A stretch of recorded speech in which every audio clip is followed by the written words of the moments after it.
तो भाई बड़े दिनों के बाद आज मैं वापस आ गया हूँ बहुत सारी रेसलिंग अपडेट्स के साथ, बहुत सारी न्यूज़ के साथ। और आज हम बात करेंगे स्मैकडाउन से रिलेटेड, स्मैकडाउन के बाद की कुछ अपडेट्स से रिलेटेड, कुछ हमारे पास ब्रे वाइट से रिलेटेड भी न्यूज़ हैं। तो फिर देर किस बात की, शुरू करते हैं। तो पहली स्टोरी है हमारी स्मैकडाउन की व्यूअरशिप से। पिछले हफ्ते स्मैकडाउन को व्यूअरशिप मिली थी 1.84 मिलियन और इस हफ्ते ये 2.5 से 3% गिर के 1.80 मिलियन हो गई है। और अगर मैं शो की बात करूं, रोमन रेंस हमारे अनडिस्प्यूटेड चैंपियन शो पर नहीं थे, उसके बावजूद भी बहुत सारे मैचेस थे। हमने money in the bank qualifying matches भी देखे, वुमेन्स वाले भी देखे, मेंस वाले भी देखे, हमने एक ब्रूटल अटैक भी देखा रोंडा राउजी पे। और तो और हमारे गंथर न्यू इंटरकॉन्टिनेंटल चैंपियन भी बन गए स्मैकडाउन के एपिसोड में। और इन सब के बावजूद स्मैकडाउन की व्यूअरशिप लगातार गिर रही है। बिकॉज स्मैकडाउन की व्यूअरशिप लगातार 2 मिलियन से ऊपर चल रही थी, लेकिन पिछले कुछ हफ्तों से जब से रोमन रेंस नहीं आ रहे हैं तब से स्मैकडाउन का हाल थोड़ा रॉ जैसा हो गया है। लेकिन अगले हफ्ते रोमन रेंस वापसी कर रहे हैं और उनका अनडिस्प्यूटेड चैंपियनशिप के लिए मैच है अगेंस्ट मैट रिडल। तो नेक्स्ट स्टोरी है हमारी गंथर से, जिन्होंने इंटरकॉन्टिनेंटल चैंपियनशिप जीतने के बाद ट्विटर पे एक रिएक्शन दिया।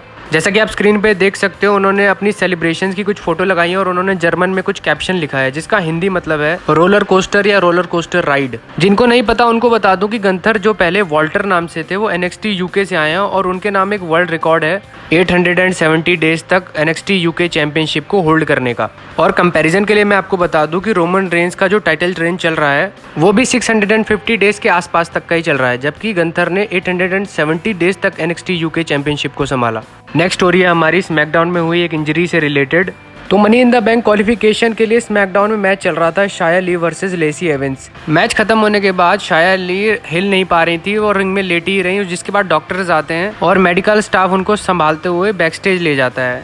तो अभी तक WWE ने कोई ऑफिशियल अनाउंसमेंट तो नहीं करी है इसकी, मगर जिस तरह उनको ले जाया गया क्लियरली लगता है कि कुछ ना कुछ प्रॉब्लम है उन्हें। नेक्स्ट स्टोरी है हमारी कोडी रोड्स से, जिनकी इंजरी अपडेट आई है। तो हेल इन अ सेल में कोडी रोड्स ने अपने इंजर्ड आर्म के साथ ही रेसल किया था, जिसके बाद उन्हें अपने आर्म की सर्जरी करानी पड़ी। जिसके बाद WWE ने अपने ऑफिशियल ट्विटर अकाउंट से कुछ अपडेट दी है जिसमें यह बताया गया है कि उनकी सर्जरी सक्सेसफुली हो गई है और उनको एटलीस्ट 9 मंथ लगेंगे रिकवर होने में। और इस स्टेटमेंट में सेथ रॉलिंस के अटैक का भी मेंशन है, जो मुझे थोड़ा ठीक भी लगा, थोड़ा गलत भी लगा।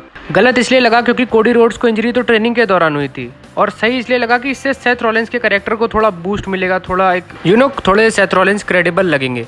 नेक्स्ट अपडेट भी सेथ रॉलिंस और कोडी रोड्स के इस हेल इन अ सेल मैच से रिलेटेड ही है। कोडी रोड्स ने अपने ऑफिशियल ट्विटर अकाउंट पे अपनी इंजरी और हेल इन अ सेल मैच की पूरी एक वीडियो डाली हुई थी, जिस पर कमेंट आया द रॉक का। और जैसा कि आप स्क्रीन पे देख सकते हो, द रॉक कोडी रोड्स और सेथ रॉलिंस दोनों को प्रेस कर रहे हैं इस मैच के लिए। और कोडी रोड्स और सेथ रॉलिंस की तारीफ बनती भी है, क्योंकि कोडी रोड्स ने तो इंजर्ड आर्म से रेसल किया ही किया, लेकिन सेथ रॉलिंस को भी ये ध्यान रखना था कि कोडी रोड्स की इंजरी कहीं करियर एंडिंग इंजरी ना बन जाए। और हम पास्ट में ऐसा देख चुके हैं जब रेसलर्स ने अपनी इंजरी की वजह से अपने बीच के करियर में ही रिटायरमेंट ले लिया, और टचवुड ऐसा कोडी रोड्स के साथ ना हो। नेक्स्ट बात करते हैं हमारे द फील्ड ब्रे वाइट की, जिनके बारे में सोर्सेज से थ्रू हमें ये पता चला कि उनको WWE कंपनी ने रिलीज क्यों किया। इस पूरी न्यूज़ से पहले मैं इस टॉपिक की आपको बैक स्टोरी बता देता हूँ। तो रेसलमेनिया 37 में रैंडी ओटन से फील्ड हार गए थे और मंडे नाइट रॉ पे 1-2 अपीयरेंस के बाद 31 जुलाई 2021 को उन्हें रिलीज कर दिया गया कंपनी से। और अपने आखिरी कुछ समय में द ब्रे वाइट कंपनी के टॉप स्टार थे in terms of money, in terms of character. और ब्रॉक लेसनर और रोमन रेंस के बाद उन्हें सबसे ज्यादा अमाउंट मिलती थी पूरे साल में काम करने के लिए। और ये सब मैं आपको इसलिए बता रहा हूँ कि आपको इस पूरे मामले की ग्रेविटी का पता चल जाए।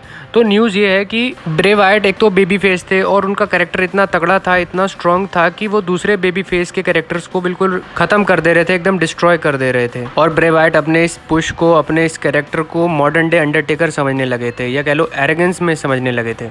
जबकि अंडरटेकर अपने टॉप पे या अपनी पीक पे उन्होंने कई स्टार्स बनाए WWE में खुद को सेक्रीफाइस करके, जबकि फील्ड ऐसा नहीं करना चाह रहे थे या ऐसा नहीं कर पा रहे थे। और तो और ब्रे वाइट द फील्ड अपनी हेल्थ पे भी ध्यान नहीं दे रहे थे, और वो अपने हेल्थ इश्यूज को लेके ना कंपनी के साथ कोऑपरेट कर रहे थे और ना WWE उनके हेल्थ इश्यूज के साथ उनसे कांटेक्ट कर पा रही थी। और यही मेन कारण था कि WWE ने ब्रे वाइट द फील्ड को रिलीज कर दिया। अगर मैं इस सिचुएशन में अपना ओपिनियन बताऊं तो Bray Wyatt the field WWE company के एक एम्प्लॉय थे, और एम्प्लॉयज को हमेशा अपनी कंपनी के साथ डिसिप्लिन में रहना चाहिए और हमेशा गिमिक्स और कैरेक्टर, स्पेशली ये जो अंडरटेकर और ब्रे वाइट जैसे कैरेक्टर्स हैं, ये कंपनी बनाती है, ना कि रेसलर्स बनाते हैं। And I hope and we hope कि Bray white the field WWE में वापसी करें और किसी और कंपनी में ना जाएं। नेक्स्ट एंड फाइनल स्टोरी है हमारी कल होने वाली मंडे नाइट रॉ से, जहां पे WWE ने 2 सेगमेंट्स को अनाउंस किया है। पहला है जजमेंट डे का। पिछले हफ्ते मंडे नाइट रॉ पर फिन बैलर ने जजमेंट डे को ज्वाइन किया और रिया रिप्ली और डेमियन प्रीस्ट के साथ मिलकर एज पे अटैक किया,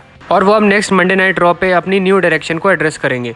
और WWE ने एक और सेगमेंट अनाउंस किया है सेथ रॉलिंस का, जो कोडी रोड्स पे अटैक के बाद अपनी पूरी सिचुएशन को एड्रेस करेंगे। और अब कोडी रोड्स तो 9 मंथ्स के लिए बाहर हो चुके हैं, देखते हैं सेथ रॉलिंस का अगला ओपोनेंट कौन होता है। ये थी हमारी आज की वीडियो। प्लीज चैनल को सब्सक्राइब कर दो, लाइक कर दो और शेयर कर दो।